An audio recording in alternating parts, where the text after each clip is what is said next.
નમસ્કાર. દિવસભરના તાજા સમાચારોમાં તમારું સ્વાગત છે. તમારી સાથે હું છું પિનલગીરી ગોસ્વામી. સમાચારો વિસ્તારથી જાણીએ એ પહેલા મહત્વના સમાચારો ઉપર એક નજર.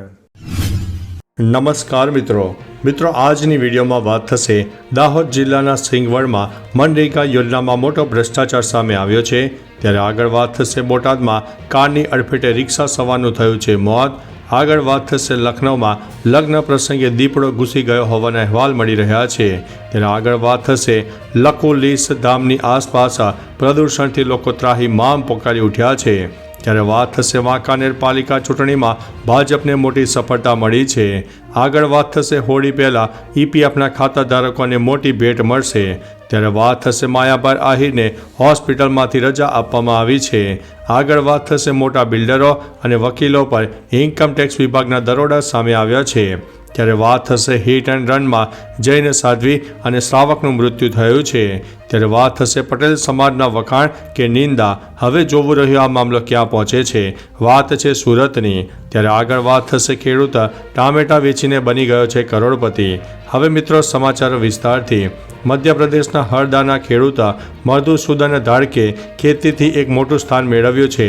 10મો પાસ મધુસૂદને ફક્ત ટામેટા વેચીને એક વર્ષમાં 8 કરોડ રૂપિયા કમાયા છે.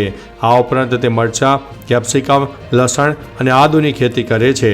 200 એકર જમીનમાંથી મધુસૂદન 130 એકરમાં બાગકામ કરે છે. તે ખેતીમાં નવી તકનીકોનો ઉપયોગ પણ કરે છે. તેમના પિતા પણ પરંપરાગત રીતે ખેતી કરતા હતા. તે પોતાનો માલ સીધો દેશભરના વેપારીઓને વેચે છે. મિત્રો અન્ય મહત્વના સમાચારની વાત કરીએ તો પટેલ સમાજના વખાણ કે નિંદા. સુરતના સરથાણાના મહિલા પીએસઆઈનો વિડીયો વાયરલ થયો છે. જેમાં તેઓ કહી રહ્યા છે કે તેઓ 15 લોકોને પકડે તો આ દારૂ પીધેલામાં 10 પટેલ સમાજના હોય છે. મહિલા પીએસઆઈના આ વિડીયોને લઈને અનેક મંતવ્યો પણ સામે આવ્યા છે. સમાજના અનેક લોકોમાં ગુસ્સો પણ જોવા મળ્યો છે. હવે આ મામલે ગોપાલ ઇટાલિયાએ પણ પ્રતિક્રિયા આપી છે. સરકારી નોકરી મળી જાય તો આવા અધિકારીઓ સમાજને શિખામણ આપવા નીકળી જાય છે. આવા લોકોને શિખામણ ન આપવી જોઈએ. મિત્રો અન્ય મહત્વના સમાચારની વાત કરીએ તો હિટ એન્ડ રનના કેસમાં જૈન સાધ્વી અને શ્રાવકનું મૃત્યુ થયું છે. દાહોદમાં હિટ એન્ડ રનમાં જૈન સાધ્વી અને શ્રાવકનું મોત થયું છે. જેમાં અજાણ્યા વાહન ચાલકે અકસ્માત સર્જીને ફરાર થઈ ગયો. દાહોદના કંબોઈ નજીકની આ ઘટના બની હોવાનું સામે આવ્યું છે. આ ઘટનામાં જૈન સાધ્વી અને શ્રાવકનું મોત થતાં જૈન સમાજમાં રોષની લાગણી છવાઈ ગઈ છે. લીમખેડાથી દાહોદ તરફ વિહાર કરી રહ્યા હતા તે દરમિયાન આ ઘટના બની હતી. મિત્રો અન્ય મહત્વના સમાચારની વાત કરીએ તો મોટા બિલ્ડરો અને વકીલો ઉપર આઈટી વિભાગના દરોડા. વલસાડ અને વાપીમાં આવકવેરા વિભાગે મોટી કાર્યવાહી કરતા અગ્રણી બિલ્ડરો અને જમીન વિકાસકર્તાઓ, વકીલો અને આર્કિટેક્ટના ઘર અને ઓફિસમાં એક સાથે દરોડા પાડ્યા હતા. વાપી તપાસ ટીમના વડા આરપી મીણાના નેતૃત્વમાં 100 ટીમો દ્વારા આ કાર્યવાહી હાથ ધરવામાં આવી હતી. ટીમો દ્વારા તેમના વ્યાવસાયિક રેકોર્ડ, ખાતાના ચોપડા અને અન્ય દસ્તાવેજોની ઝીણવટભરી તપાસ પણ કરવામાં આવી રહી છે. મિત્રો અન્ય મહત્વના સમાચારની વાત કરીએ તો માયાભાઈ આહિરને હોસ્પિટલમાંથી રજા આપવામાં આવી છે. લોક સાહિત્યકાર માયાભાઈ આહિરના ચાહકો માટે સારા સમાચાર છે.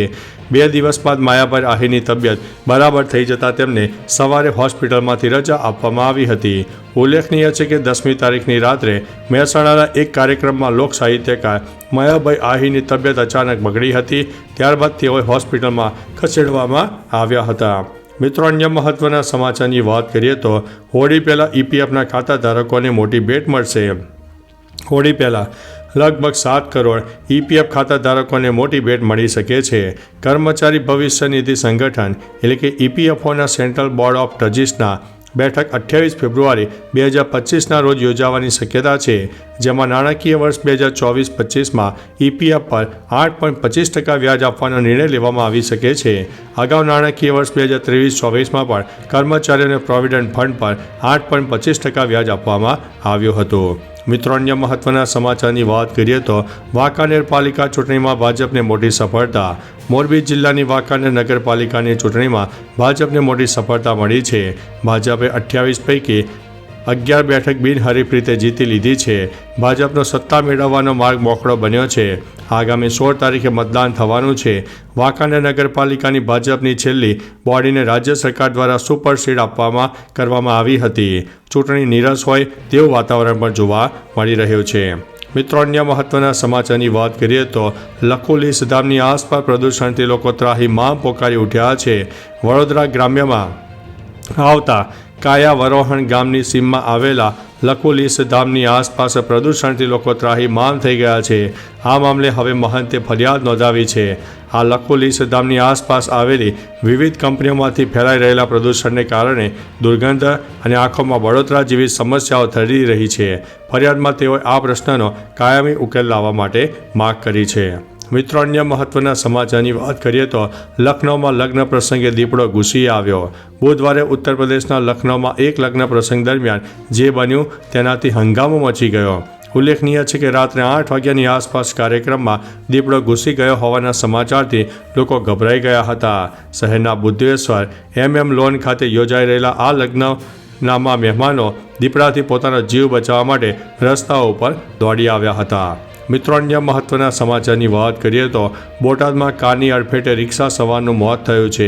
ભાવનગરમાં આવેલ બોટાદ રોડ પર આવેલા મેલડી માતાના મંદિર નજીક સર્જાયેલા અકસ્માતમાં કારના ચાલકે રિક્ષાને અડફેટે લેતા રિક્ષામાં સવાર કાનિયાવાડ ગામના વૃદ્ધનું મોત થયું છે. જ્યારે 2 મહિલાઓને ઈજા પહોંચતા તેઓને સારવાર માટે નજીકની હોસ્પિટલમાં ખસેડવામાં આવ્યા છે. આ અંગે પોલીસે કાર ચાલક સામે અકસ્માતની ફરિયાદ દાખલ કરીને આગળની કાર્યવાહી હાથ ધરી છે. મિત્રો, અન્ય મહત્વના સમાચારની વાત કરીએ તો સિંગવડમાં મનરેગા યોજનામાં ભ્રષ્ટાચાર સામે આવ્યો છે. દાહોદ જિલ્લામાં વધુ એક મનરેગા યોજના હેઠળ થયેલા ભ્રષ્ટાચારનો મોટો ખુલાસો થયો છે. સિંગવડ તાલુકાની તાલુકા પંચાયત કચેરી સુધી 6 લાખના ખર્ચે બનાવેલા RCC રોડના માત્ર 2 જ વર્ષમાં કાંકરા ખરવા લાગ્યા હતા. નિર્માણમાં સિમેન્ટની જગ્યાએ માત્ર માટીનો ઉપયોગ કરવામાં આવ્યો હોવાની શંકા વ્યક્ત કરવામાં આવી છે. તાલુકા વિકાસ અધિકારી આ રોડ પરથી પસાર થતા હોવા છતાં તેમણે આ ગેરરીતિ તરફ ધ્યાન ન આપ્યું તે પણ પ્રશ્નો ઊભા કરે છે. તો ચાલો મિત્રો, ફરીથી દેશ અને દુનિયાના સુપરફાસ્ટ સમાચાર લઈને મળતા રહીશો. ત્યાં સુધી અમને રજા આપશો. નમસ્તે.